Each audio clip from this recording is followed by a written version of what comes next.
What's up, everyone? Welcome to This Day in Philly Sports History for June 28th, 2023. I'm your host, Jim Montgomery. Today's a big day. NHL Draft tonight. Flyers looking to really amp up and start their rebuild, which they probably should have started last year, but that's another conversation for another time. But I feel as though this is probably the most pivotal draft for the Flyers since the early 90s.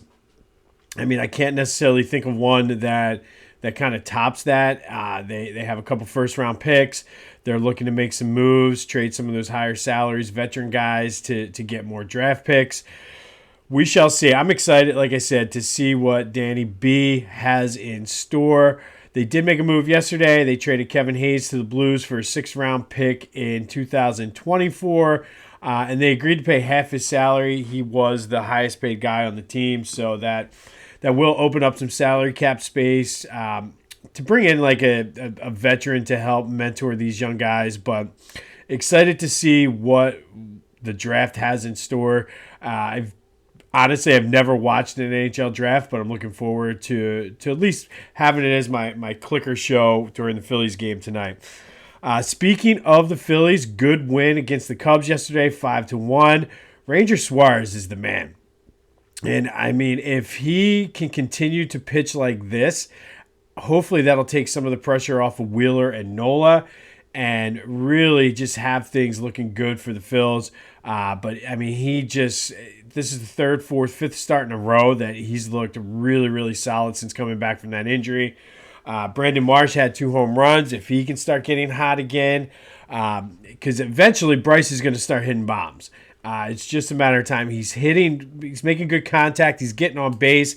He's hitting the ball, and he's just missing. If you watch some of the hits he's getting, he's just missing it. So I'm looking forward to see, now that we're starting into July, it's time for this team to get on a run and see what we can do. I don't know trade-wise whether it's better to get a bat, look for a pitcher, but I just like the way that they played last night, and for the most part saved the 2 games against the Braves, which even those games, I think they didn't pitch too bad against that highly touted Braves offense. I like the way this team has been playing even after the winning streak. So back in action tonight against the Cubs, so we shall see. Quick housekeeping note, I will be recording a Back to the Future later today. We're going to talk Sixers free, or NBA free agency opens up this weekend, so we're going to talk a little Sixers free agents throughout history, hits and misses, so stay tuned for that. Before I drop it, be sure to check out last week's episode, which gives all of the rundown and details for the Philly Sports Lovable Loser Tournament, which will start on Saturday. The brackets are posted on my social media. They're pinned on my Twitter account, Jimbo_Mont. I also posted them on my Instagram, Philly Jimbo. If you follow me on Facebook, they are also on my Facebook page. Later today, I'll be reposting or refreshing, resharing, whatever they call it. So be sure to check that out. I'm excited to get that started on Saturday, just to give us something fun to look forward through July, when there's really not much going on but the Phillies. Hopefully they'll cooperate too and just go on a nice little run. Be sure to like and subscribe both podcasts as well. All of that helps the algorithm out. I've been working on some things behind the scenes, so the more you guys support, the better off it is for everyone. Before we get into today's episode, in honor of the Flyers draft tonight, go to phillygoat.com. Check out their Flyer selection. There's some gritty shirts. They have some old school sweaters. You might not be able to wear them because it's hot and humid, but something to get you to look forward to in the fall and winter. Go to phillygoat.com. Use the promo code Jim Montgomery for 10% off of your order. Support them. Support the Flyers. Support all the teams. Just go make a shopping trip out of it. Just get a little bit of everyone. But that's phillygoat.com. Promo code Jim Montgomery for 10% off of your order. All right. So today we're going to go back to 2004. Phillies beat the Expos 14-6 on this day at Citizens Bank Park. Kevin Millwood went 6 innings, gave up 5 earned runs, 9 strikeouts. But it was enough. Pat Burrell and Chase Utley hit home runs. Utley's was a pinch hit home run. But the big story was David Bell hit for the cycle. He ended up going 4 for 4, 6 RBI, a walk, and scored 2 runs. He became the first Philly since Greg Jeffries did it in 1995. And he was the last one to do it until JT Realmuto did it a couple weeks ago on June 12th. It's happened 9 times. Excuse me. 9 times in Phillies history. 8 people have done it. Chuck Klein did it twice back in the early days. This is, I thought, was how it tied all together. David Bell's grandfather, Gus, actually also hit for the cycle in 1951 for the Pirates against the Phillies. So that nice little tie-in there. But 2004 was the Phillies' first year at Citizens Bank Park. They ended up in second place. This was the year that Larry Bowa got fired, which led to, I believe after Bowa got fired is when they brought in Charlie. And then they just went on that nice little run there. But on this day, back in 2004, David Bell hit the first cycle ever at Citizens Bank Park, becoming the last one to do it until JT did it a couple weeks ago. Before that, I believe it was in the 60s the last time somebody did it. I think it was Johnny Callison was the last one before that, if you're keeping score at home. So I guess it was more prevalent in Phillies history back in the early days. But there you go. David Bell, who actually is the manager of the Cincinnati Reds. I believe he's the manager now. I know he did manage the Cincinnati Reds. But I will check on that and confirm for tomorrow. All right, rivalry month is winding down. We still have the 2 big ones for the Eagles left for the next 2 days.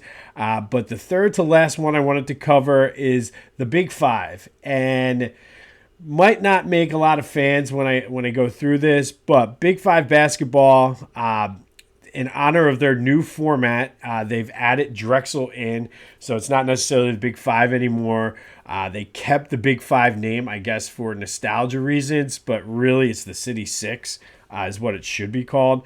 I know that's what Drexel wanted it called, but anyway, they have the new format where they split the teams into 2 pods. Pod 1 is Temple, LaSalle, and Drexel. Pod 2 is Penn, Villanova, and St. Joe's. You play the 2 teams in your pod, and then based on the record that they have, they will play a tournament based on the standings for first and second, third and fourth, and then fifth and sixth. And I guess the idea is to try to rekindle some of that old school rivalry, some of that old school magic that the Big Five had. But I think due to the rise of big conferences, also too, and I think nobody really wants to talk about this too much.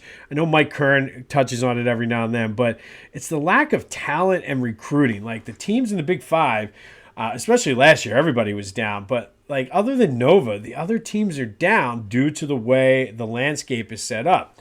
They're all smaller schools. Nova obviously is a bigger school for basketball. Temple is a wannabe bigger school. However, they're not able to really do it. They really went all in on football, and it helped. And then the way the Big East sort of broke apart from basketball and football really bit Temple in the butt. And the basketball team just hasn't been right since. And I think that's part of the reason why Aaron McKee ultimately stepped down. It's just a different landscape than what it was. But, I mean, between the focus on the conferences, lack of recruiting, and the ability to get players with the NIL deals and all of that, the Big Five just isn't what it was. So it's kind of, I mean, I hate to go out and say this, and I know some of the old school people are going to hate this, but if I had to choose one of the most overrated things in Philadelphia sports, it's Big Five basketball. And maybe it's because of my age, excuse me, when I became of age and started watching college basketball, the conferences were already sort of set. So Villanova was in the Big East, Temple was A10, LaSalle, St. Joe's also A10. So I don't know if that's clouding my vision. Like, I didn't grow up in the 50s and 60s during the heyday of the Big Five when they would be down at the Palestra and have the doubleheaders. Now, I've been to the Palestra. It's a pretty cool nostalgia type deal when you watch games there. But overall, in this day and age, I think the Big Five is just overrated. We'll see what this new Big Five tournament is, and if you're an older guy out there and you love the Big Five, I apologize. No, I'm not meaning to offend. I just feel it's completely overrated. I feel like the rivalries I know, it's like Temple LaSalle, Temple St. Joe's from when they were in the A10 together, Temple Nova, because it was Temple was good, Nova wasn't, and then Nova was good, Temple wasn't, and they kind of battled that way. Penn just randomly, Fran Dunphy, and I'm not a huge Dunphy fan as coach of Temple. We'll get more into that at another time. But I just feel like the whole thing is just overrated. It used to mean more. Obviously, it used to be a time when, like, I'm a Temple guy, I'm a Nova guy, I'm a St. Joe's, I'm a LaSalle. And I get that, but I just think in 2023, it's just they're trying to force something. I mean, it might be cool. I don't even think the players care. I don't know. Maybe I'm wrong. And be sure to check out, if you're listening on Spotify, I'll put this as the question of the day. Is the Big Five overrated? How to save the Big Five, something along those lines. If you have any ideas or disagree with me about the Big Five, be sure to leave a comment. I'd like to get a discussion about it because, in my opinion, like I said, if I had to give the Big Five rivalry a score right now, I'd probably give it a 2.5, 3 out of 5.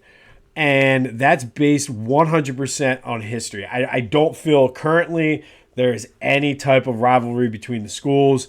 And it's a shame. I think it would be really cool. It would have been great growing up during that time, like my dad's generation when it was big. But I just overrated, guys. I'm sorry. I can't rate it higher than that. And that's why I saved it till the end, because it's just the Big Five is dead. I mean, there's 6 teams in it now. So you do the math. But on this day, back in 2004, David Bell hit for the cycle. First time ever at Citizens Bank Park as the Phillies beat the Expos 14-6. Be sure to look out for the new Back to the Future dropping later today. Check out the other one for the details on the Philly Sports Lovable Loser Tournament. I'm hoping the Flyers do something big tonight. We should have a lot to update on them tomorrow. Phil's looking for 2 in a row against the Cubs. This has been This Day in Philly Sports History. I'm Jim Montgomery. Go have yourself some Wednesday, and until next time, I'll see you when I see you.